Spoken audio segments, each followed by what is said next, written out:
Hello and welcome back to Auto Reviews 24. Today I am here to present you the 2026 Calgary Auto and Truck Show right behind me.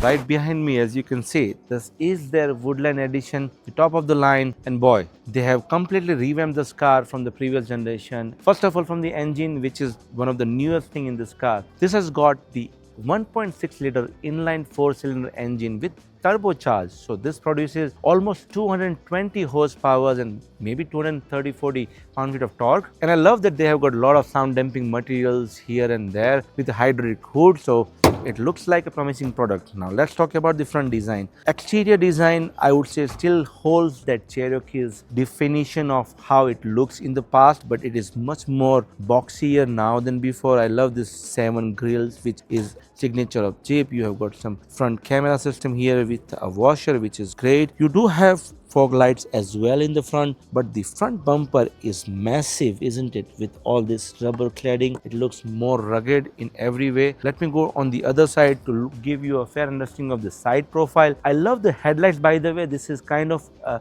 U-shaped daytime running lights, all blacked out, and it's a very clean design.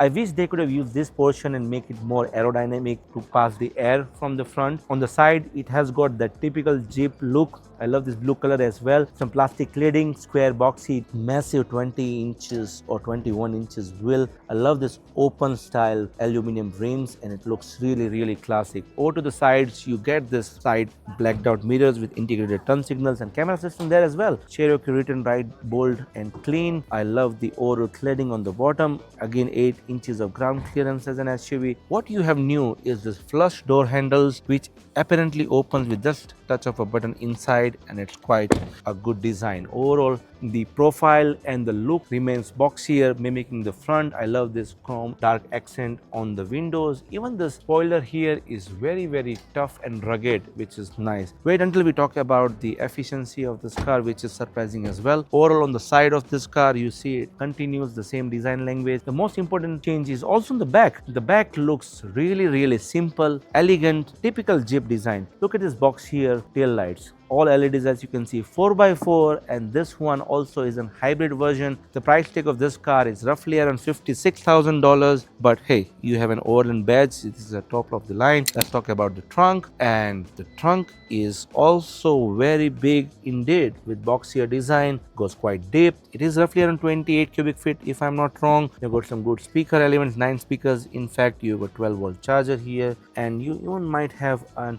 full Stephanie wheel, or it is a complete wheel, not a Stephanie wheel, which is also good to know for your off-roading style. You've got good cladding over here. Now this one does not have a power closing, which is a zonk at this price point, because I don't see any buttons over here. But well, let's just talk about the interior of this brand new Cherokee, because that's where you'll be surprised. Now, as I said, this handle is very flush and simple.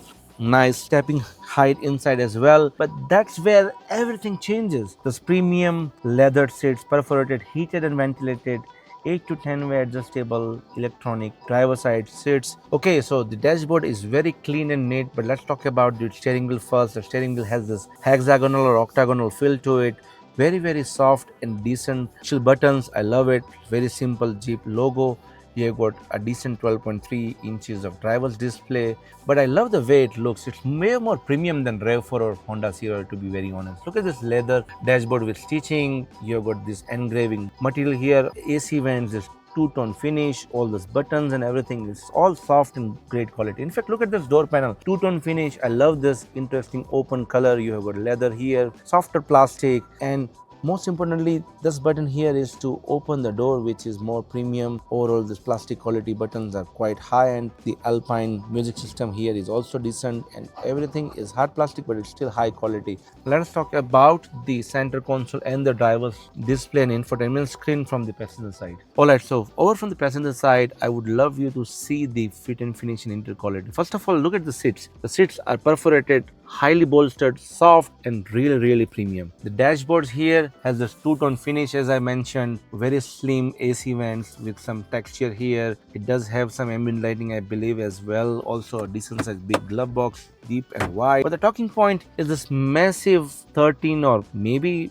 14-inch screen or 12.3 inch. I don't have the exact number, but it looks bright, simple, elegant, flush, and very, very luxurious for this price point. You have this touch control buttons on both the sides, which looks really nice. Look at this, heated and ventilated seats, looks really clean. You've got this HVAC system, also very neatly designed and simple. You got this also buttons here for your access to USB-Cs. You have wireless charging pad over here as well as some storage. I accidentally turned on the HVAC, but look at this rubber finish center console. It's actually looking better than that cheap high gloss plastic in my opinion. This piece here is really simple and elegant. I love this rotary style. Drive select, you have drive modes with sand, snow, everything else in between, auto hold, and in fact the wireless charging is right here tucked inside this clip. That one is just a storage. The glove box here is quite deep with a USB-C in there as well, and the center armrest is also soft and decent. Let's hop inside the second row and understand how open and spacious it is. So now I'm in the back row of the new 2026 Jeep Cherokee, and boy, it is a spacious car for sure. And more importantly, it has got really high fit and finishing quality. The softer, bolstered as well as perforated seats has